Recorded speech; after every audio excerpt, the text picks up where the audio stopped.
estudiantes de Sociología General, Grupo Teórico 02. Bienvenidos a su sesión de clase del día lunes, ¿verdad? 30 de noviembre.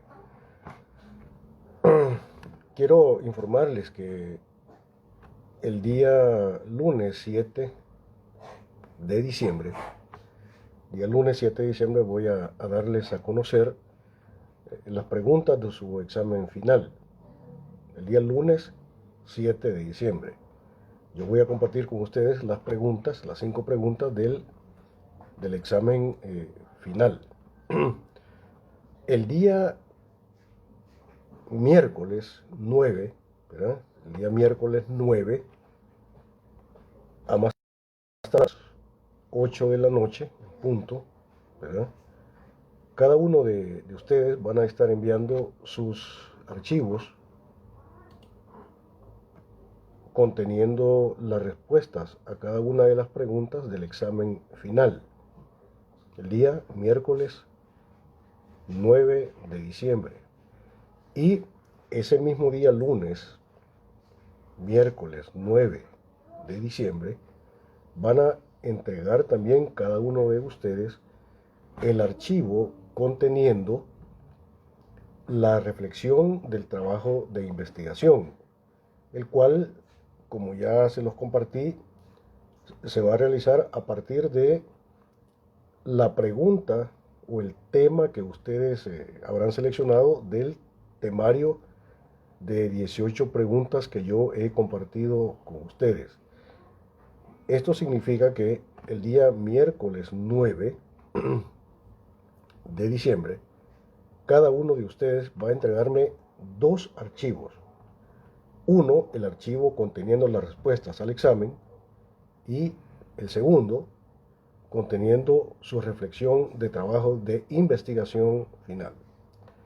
A partir del día miércoles, a partir del día jueves 10, voy a comenzar a estar entregando los resultados de su nota global, es decir, ya el cómputo final de notas que le corresponde a cada estudiante. Las categorías ahí serían básicamente 3: aprobado, ¿sí?, o reprobado, o suficiencia. Ya saben ustedes que aquel estudiante que reprueba con la nota de 5, sí, de 5 o más de 5, pero que no llega al 6, tiene derecho a un examen de suficiencia, ¿sí? Dicho examen de suficiencia lo haremos en la semana siguiente a la semana que hicimos el examen final.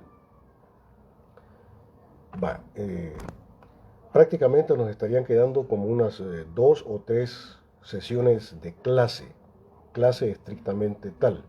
El ciclo está terminando, el programa está prácticamente feneciendo, ya terminando. Estaríamos tocando básicamente 3 temáticas en lo que falta. El día de hoy vamos a terminar de ver el planteamiento del neoliberalismo, o sea, la cosmovisión neoliberal de la realidad, y vamos a introducir un nuevo tema que es la visión del neoconservadurismo, ¿verdad? Tanto el neoliberalismo como el neoconservadurismo son 2 esfuerzos teóricos, 2 modelos interpretativos de los fenómenos sociales dentro del sistema capitalista que son, ¿verdad?, defensas teóricas del sistema, defensas teóricas del capitalismo, tanto el neoliberalismo como el neoconservadurismo. El día de hoy, como digo, vamos a terminar la visión neoliberal de la realidad y vamos a empezar a tratar la visión del neoconservadurismo. Realmente no es lo mismo, ¿verdad? Son visiones que, si bien es cierto, conectan en el sentido de que forman parte del cuerpo teórico de defensa del orden establecido, pero el neoconservadurismo va a hacer un planteamiento un tanto distinto al neoliberalismo, como como ya vamos a visualizarlo. Voy a terminar el neoliberalismo con lo siguiente. Para la visión neoliberal o para el neoliberalismo, el fundamento de la ética es el poder. Algo es justificable si es factible, ¿verdad? Es decir, si se puede realizar. Y de acuerdo con la cosmovisión neoliberal, lo único que ha logrado demostrar que es factible, es decir, que se puede realizar, es el capitalismo, ¿verdad? No así el socialismo científico. Por lo tanto, cualquier tipo de acción humana que intente criticar o superar el capitalismo, cualquier esfuerzo teórico o práctico que intenta revolucionar el sistema, ¿verdad? Desde el punto de vista del neoliberalismo, es un intento que es imposible, y además de imposible, es un intento, dice el neoliberalismo, que es un planteamiento inmoral. O sea, desde la óptica del neoliberalismo, los esfuerzos por criticar o por destruir el sistema capitalista son inmorales porque intentan realizar algo que de antemano se sabe que no se puede. Pero eso es lo que dicen los neoliberales, ¿verdad? Eso hay que tenerlo como muy, muy claro. Eh, Además, como para el neoliberalismo, ¿verdad? Eh, lo real es solo lo que existe, y lo que existe es lo dado. Y lo dado, pues, es el capitalismo, la lógica del capital. Para el neoliberalismo, solo lo real es fuente de obligatoriedad. De ahí que pretender superar el orden de lo real, es decir, el capitalismo, desde la óptica de la visión neoliberal, caería en el orden de la irrealidad. Y la lucha por la irrealidad es, desde la óptica neoliberal, es injusta. Para el neoliberalismo, lo justo es exactamente lo que existe. Lo justo, lo que se justifica para el neoliberalismo, es que el inteligente, el rico, el poderoso viva, y que el débil, el pobre, el menos inteligente perezca, ¿sí? De todas formas, para la visión neoliberal, ¿verdad? Desde la visión neoliberal, para ellos, la muerte del débil se justifica porque eso purifica la especie. También hay que decir que en la óptica neoliberal hay una clausura de la razón dialéctica en función del movimiento de un macrosujeto transindividual que sería el garante tanto de la verdad como de la felicidad. Y este macrosujeto, que desde la óptica neoliberal garantiza la felicidad del hombre, pues no es el Estado, ¿verdad? Sino que es exactamente el mercado. Para el neoliberalismo, el mercado es algo así como una instancia autorregulable que por virtud propia jugaría el papel de garantizar el bienestar de todos.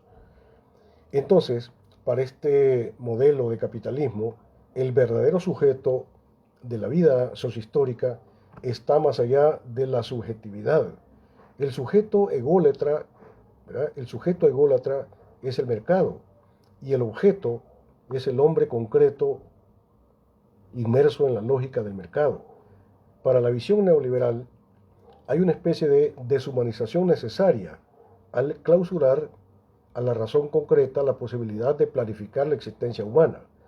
Para la visión neoliberal la vida humana no se puede planificar, hay que dejarla a la astucia, a la viveza de cada sujeto individual. Como dice el dicho popular, ¿verdad? Al tonto ni Dios lo quiere. O sea, en la visión neoliberal que conecta con los planteamientos de Herbert Spencer, ¿verdad? La muerte del débil se justifica, es necesaria, la muerte del débil es hasta ética, porque es lo que debe ser. En el enfoque del neoliberalismo clásico, no, en el enfoque, ¿verdad?, del liberalismo clásico, no el neoliberalismo, sino el liberalismo clásico, este enfoque de tipo liberal clásico implicó un movimiento de crítica de los modos de producción precapitalistas. Entonces, la visión liberal clásica aboga por el cambio social que supera el feudalismo aristócrata por la instauración del capitalismo burgués. Tanto así que históricamente la burguesía liberal tiene un papel revolucionario en ese momento histórico, porque se trata pues de superar el feudalismo para darle paso a la construcción de una sociedad de tipo capitalista. Y en ese proceso, ¿sí? En ese proceso de desarticulación, en ese proceso de destruir el modo de producción feudal para construir el modo de producción capitalista, en ese proceso, ¿sí? La clase revolucionaria es la burguesía. Nos aparece ahí como clase revolucionaria porque es la clase social encargada exactamente de desarrollar ese cambio que va del feudalismo al capitalismo. Para la burguesía neoliberal, el cambio no es posible. Para la burguesía neoliberal, para la visión neoliberal de la realidad social, el cambio social no es posible. Pero aquí entra en contradicción con la visión liberal. Hay una contradicción entre visión liberal y visión neoliberal. Para la visión liberal, el cambio social es posible. ¿Sí? Para la visión liberal, ¿verdad? El ser humano, guiado por la razón, puede transformar el orden de la sociedad. Porque en la visión liberal, o sea, digamos, la razón tiene la capacidad no solamente de conocer la realidad, sino que de transformar la realidad. Y hay una centralidad del sujeto. El sujeto puede cambiar la realidad. Es decir, puede desarrollar un proceso de cambio, ¿sí? De planificación de la transformación de la realidad. Hay una centralidad del sujeto. Hay una capacidad de la razón para conocer y para transformar la realidad. Desde la visión liberal, la realidad se puede conocer. La realidad no me aparece como un misterio. Y tampoco la realidad aparece como absoluto. Pero para la visión neoliberal es todo lo contrario. Para la visión liberal, el orden del capital aparece como un absoluto que no se puede transformar. ¿Sí? Y no se trata de que el sujeto puede cambiar la realidad, no existe el cambio social. ¿Por qué? Porque el sistema es absoluto. Entonces, si no se puede transformar la realidad, sencillamente no hay historia, o sea, no hay dialéctico, no hay dialéctica, no habría negación de la negación para la visión neoliberal. Para la visión neoliberal, el cambio no es posible. Por lo que la burguesía actual es una burguesía que no tiene un papel histórico revolucionario, sino que tiene un papel histórico más bien de tipo conservador. Es decir, en la visión neoliberal, el sujeto social burgués neoliberal tiene un papel conservador porque está intentando permanentemente conservar y mantener la lógica del capital. El neoliberalismo está intentando demostrar que no es posible el futuro. No hay futuro, no hay a dónde ir. El sistema es absoluto, es perfecto. Y la visión liberal, por el contrario, intenta demostrar que el futuro es posible y que el cambio social es necesario. Y por tanto, entonces hay que decir que hay diferencias radicales, hay contradicción radical entre visión neoliberal y visión del liberalismo clásico. Hasta ahí terminaría yo el planteamiento del perfil teórico fundamental de la visión neoliberal de la realidad. Termino diciendo esto.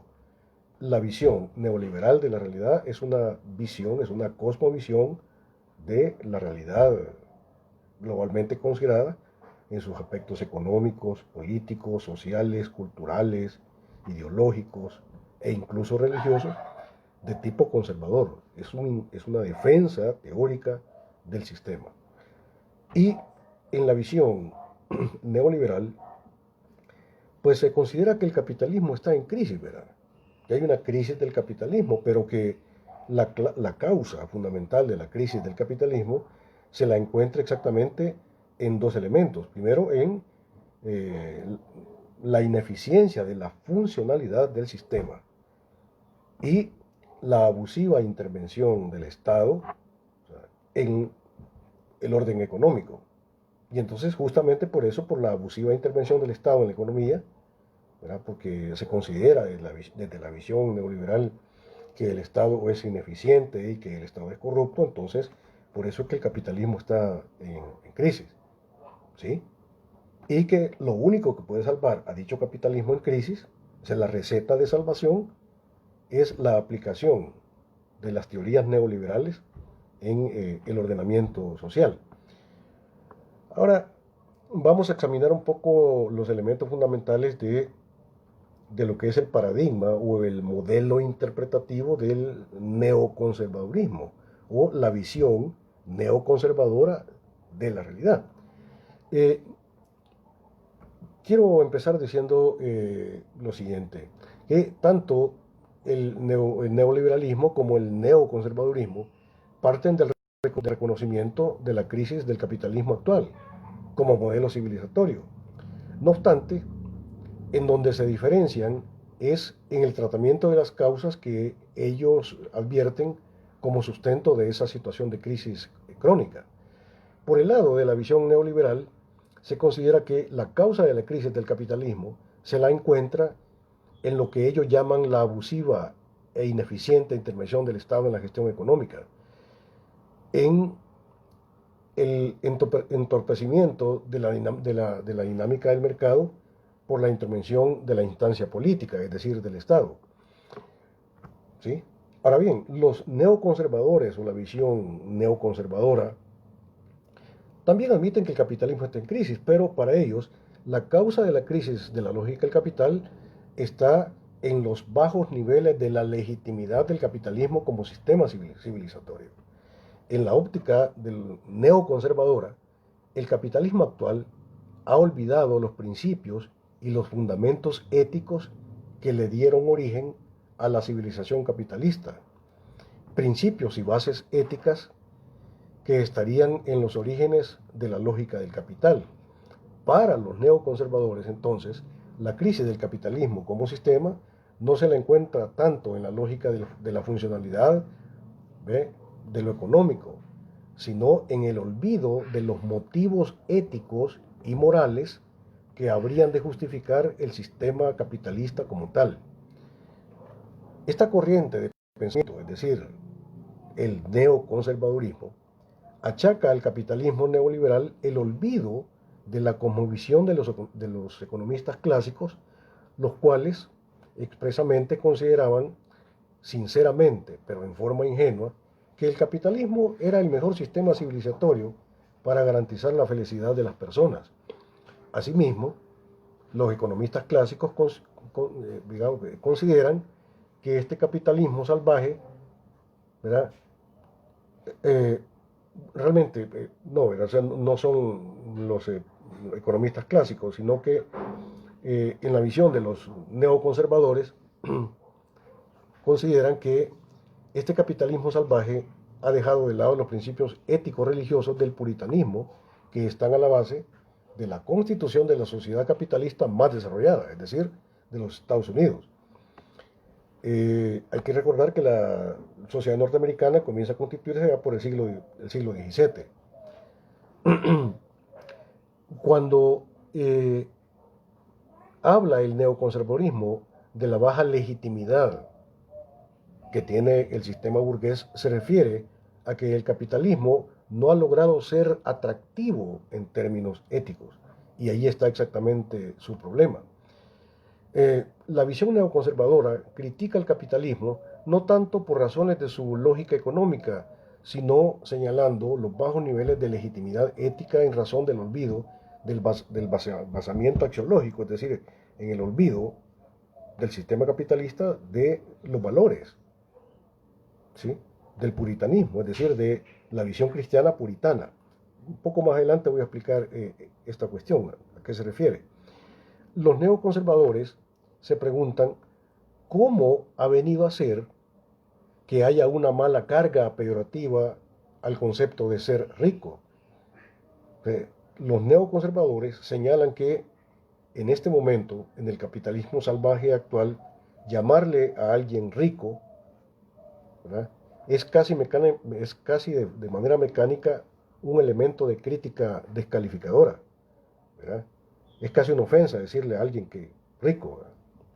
Entonces, los neoconservadores advierten que ha venido a ser casi un elemento de sentido común entender que el origen de la riqueza, de toda riqueza, de una persona, debe imputársele al aprovechamiento explotador y opresivo de las otras personas.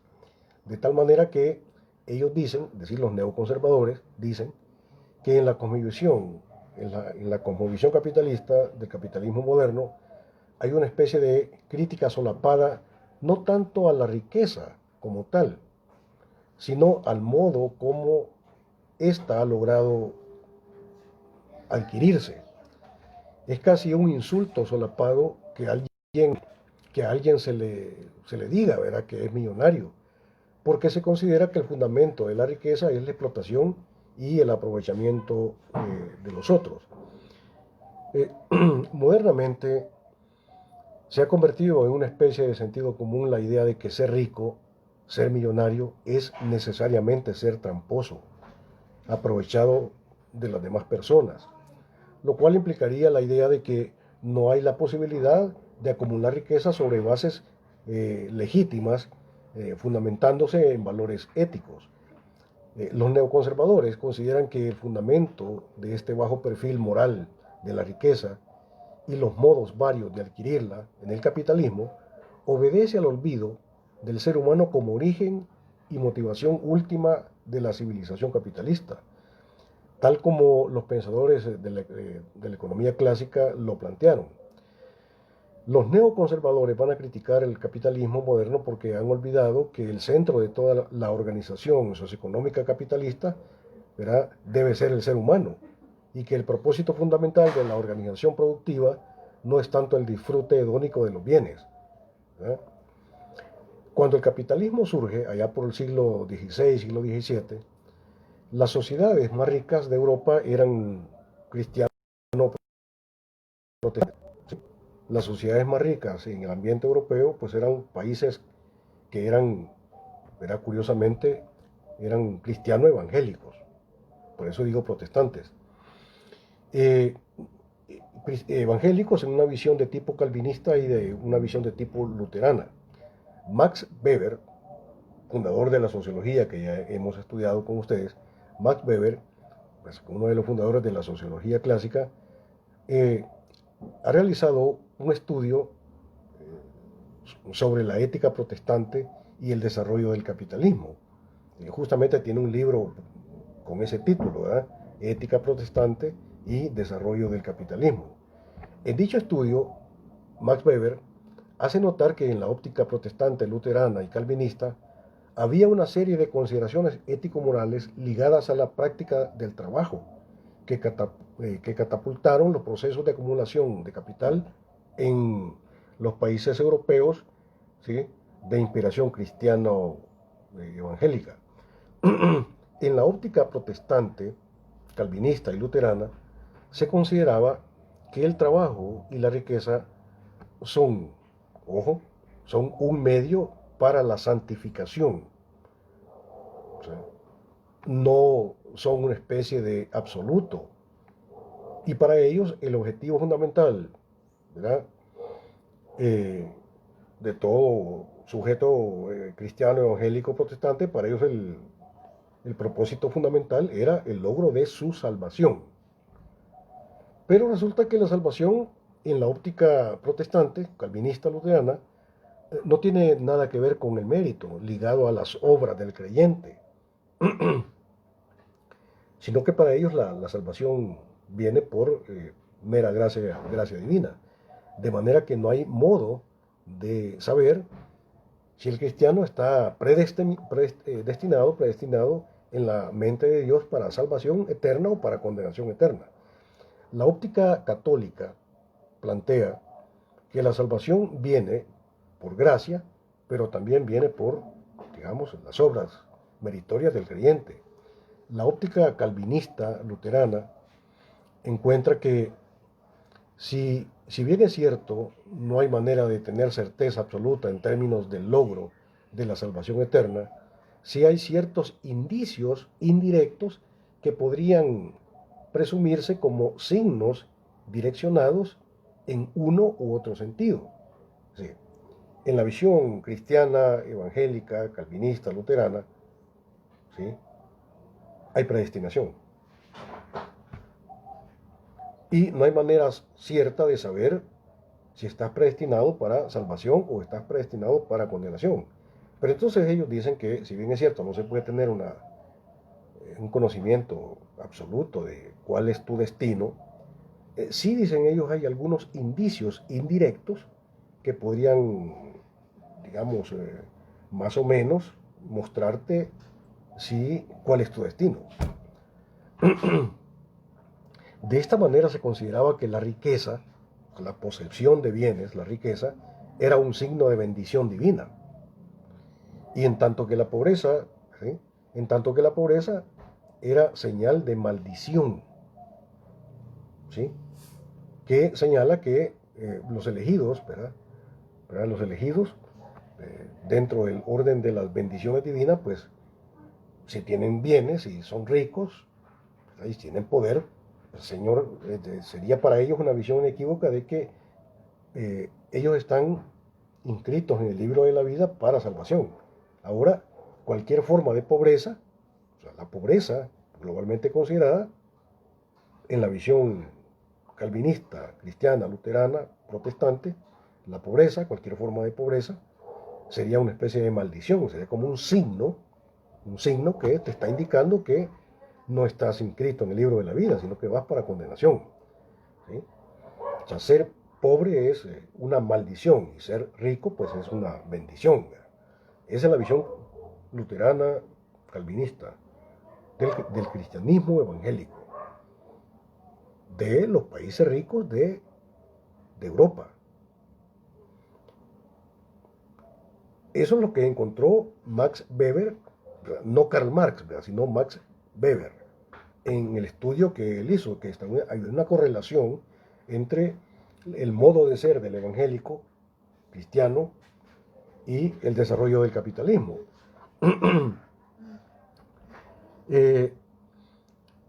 Por eso digo ahora que en la cosmovisión protestante, calvinista y luterana, la salvación está ligada a la idea de la predestinación, de tal manera que como nadie puede cambiar su destino de salvación o de condenación, de lo único de que se trata es de conocer. O sea, no puedes cambiar tu destino, pero sí lo puedes conocer de forma indirecta. Entonces, en forma indirecta se puede saber por anticipado si estás, digamos, determinado para condenación o para salvación. En este sentido, la ética, es decir, el modo de ser protestante, tanto el trabajo como la riqueza, tienen una función reveladora en el proceso de la salvación. ¿Sí? Si eres rico, pues vas para salvación, y si eres pobre, pues vas para condenación. Y luego, por tanto, nadie quería ser pobre, ¿verdad? Todos hacían todo lo posible pues, por ser ricos y prósperos económicamente hablando, o poderosos. Este modo de ser, ¿verdad?, constituyó, digamos, un fuerte motivo, una gran motivación para su realización, ¿verdad? O sea, había como la necesidad de ser próspero en esta vida para tener un indicio de que eras bendito del Padre, ¿verdad? Nadie quería ser pobre porque era signo de maldición. Para la visión cristiano-evangélica, luterana y calvinista, el propósito del trabajo no es solamente la generación de riqueza. Para ellos, el trabajo como tal tiene una función de tipo salvífica. Por tanto, el propósito de la riqueza humana para los cristianos evangélicos, calvinistas, luteranos, no es el disfrute de la vida. No es para eso la lógica de la posesión de los bienes, ni el propósito fundamental del trabajo, ni la producción de bienes, ni la producción de riqueza. Como ya dije, el trabajo es una forma de praxis que está ligada a la idea de la salvación del sujeto. Para ellos, más bien, el trabajo es como una herramienta. El trabajo es una herramienta para hacer la voluntad de Dios. El trabajo es una herramienta. La riqueza la ven también como una herramienta para hacer la voluntad de Dios. Por tanto, en la visión cristiana, calvinista, luterana, no hay una absolutización de la riqueza. Y el propósito fundamental de la vida del cristiano no es ser feliz, sino hacer la voluntad de Dios. Ya sea que eso lo lleve a infelicidad o que lo lleve a felicidad, eso no importa. Para ellos la visión es hacer la voluntad de Dios Y el trabajo nos aparece entonces como una herramienta para lograr eso. Y entonces la riqueza, la posesión de bienes, aparece entonces como una herramienta exactamente para lograr la salvación. No es para el disfrute, no es para gozar, no es para ser feliz. Eh, entonces Max Weber en su investigación advierte que la visión protestante de la riqueza y el trabajo alentaron una visión de estos elementos como recursos para dinamizar la lógica, digamos, económica, capitalista, de tal forma que la riqueza no se la vio, como en el caso de los países católicos, como un elemento que había que dedicar inmediatamente al disfrute. Para Calvino, ¿sí? Para Juan Calvino, el trabajo debe ser una herramienta para generar más trabajo, porque el trabajo santifica, porque el trabajo salva. En la óptica neoconservadora, por tanto, la crisis actual del capitalismo moderno, salvaje, estaría ligada a su incapacidad por restituir las energías éticas a la práctica del trabajo y también al uso de la riqueza, dando pie a una descalificación moral tanto de la riqueza como de la lógica del mercado. Entonces, para los neoconservadores, ¿sí?, la debilidad fundamental del capitalismo moderno no se debe buscar en el campo de la eficiencia, sino en el olvido de los valores éticos, morales, liberales. Pero, bueno, por ello es que reconocen o recomiendan ellos la revitalización de las estructuras sociales intermedias entre el individuo y el Estado, tales como la familia, la iglesia, las iglesias, las comunidades, el grupo de amigos. En tal sentido, dan una gran importancia al papel de las iglesias y al sistema educativo nacional. Eh, entonces, sintetizando, para la visión neoconservadora, el capitalismo está en crisis. El capitalismo salvaje actual no se justifica, pero la causa de la crisis del sistema es que el sistema ha olvidado primero, olvidado que el propósito fundamental de la producción de bienes es la satisfacción de las necesidades del hombre y no es tanto la producción de riqueza para eh, el disfrute sensual, ¿verdad? En la visión neoconservadora, el capitalismo está en crisis porque ha olvidado sus raíces ético-morales y ha pervertido la visión de lo que es el trabajo y de lo que es la riqueza. En la visión neoconservadora, el capitalismo salvaje, el capitalismo actual, neoliberal, es inmoral, es antiético, porque absolutiza la riqueza y se olvida del fin último de la organización socioeconómica que debe ser el ser humano. El capitalismo actual es inmoral, porque ha olvidado los valores ético-morales, ¿sí?, que dieron origen a la nación más próspera en la lógica del capital, que son los Estados Unidos. Entonces, la crisis del capitalismo se la encuentra en el olvido de los valores ético-morales y por tanto el capitalismo salvaje, neoliberal, no es atractivo en términos éticos, no es atractivo, no se justifica éticamente. Y para los neoliberales esa es la crisis fundamental del capitalismo. Eh, bueno, voy a profundizar un poquito más, tratando de establecer una especie de síntesis entre visión neoliberal y visión neoconservadora. Eh, en el neoconservadurismo, ¿vale?, la visión neoconservadora va a criticar a los capitalistas modernos que han olvidado la necesidad de generar consenso social, fundamentándose en la legitimidad, ¿verdad?, al apuntalar casi de manera exclusiva la visión tecnocrática de la eficiencia y del disfrute hedónico de la riqueza. En la visión neoconservadora, ¿verdad?, La crisis del capitalismo, como ya lo dijimos, se debe de manera fundamental al olvido de los principios ético-morales. Porque en una sociedad que de alguna forma ha descentralizado al ser humano, en una sociedad que saca al hombre como principio fundamental y el rector de la organización societal y olvida las bases éticas del puritanismo que están a la base de la constitución civilizatoria del capitalismo del siglo XVI hasta el siglo XIX, ¿verdad? Donde había un enfoque más de tipo axiológico del trabajo y de la riqueza. En una visión de ese tipo, en un capitalismo de ese tipo, necesariamente llevaría a la crisis, necesariamente va a llevar a la crisis. Uh-huh.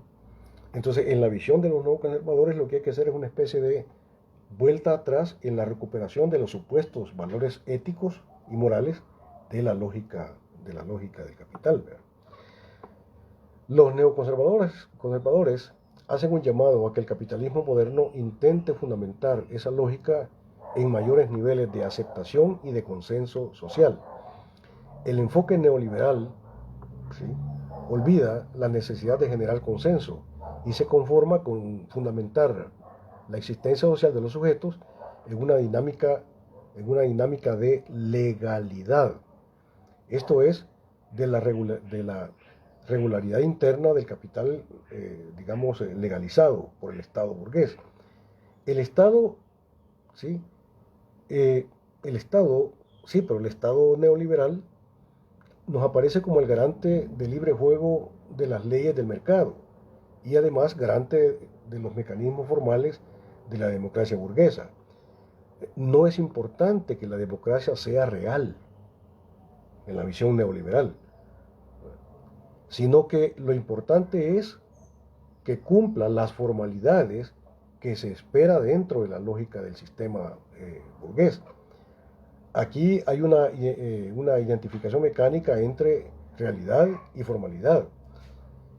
Estas formalidades están diseñadas a partir de las instituciones que expresan los intereses de la clase dominante. Al final de cuentas, la clase dominante dicta las formalidades de la existencia capitalista. En la óptica de tipo neoliberal, lo importante no es que haya legitimidad. Para ellos, el fundamento último de la legitimidad es el poder de lo que existe. Algo es legítimo porque existe, porque tiene la fuerza suficiente para ser y existir. Por ello hemos sostenido en la visión neoliberal de la realidad que el fundamento de la ética es el poder. Para el neoliberalismo no es importante que la democracia sea real. Lo que importa es que parezca que es real. Importa, ¿verdad? Importa que la población así lo cree, así lo piensa. En la visión de tipo neoliberal, no importa que la democracia sea real. Lo importante es que parezca real. Lo importante es que la percepción de la población así lo crea. Entonces, en la óptica neoliberal de la realidad, es más importante el parecer que el ser. Uh-huh. Es más importante el envase que el contenido.